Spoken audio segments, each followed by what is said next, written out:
Kodėl jis staiga atšalo? Tarsi buvo kažkokie tai santykiai, bet kažkodėl tai tyla. Kas atsitiko?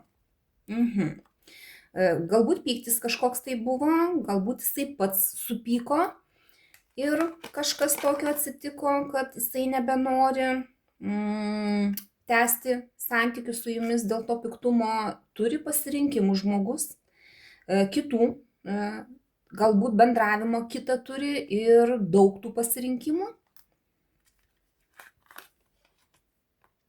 Na ir paslaptis kažkokios tai. Kažką jisai nuo jūsų slepia. Dėl to ir atšalo, dėl to ir nėra to bendravimo. Ar bus bendravimas toliau dar vėliau? Ar jisai apsireikš? Nebus. Kurį laiką bus pakabintas. Čia kaip žmogus turintis įsipareigojimų galbūt.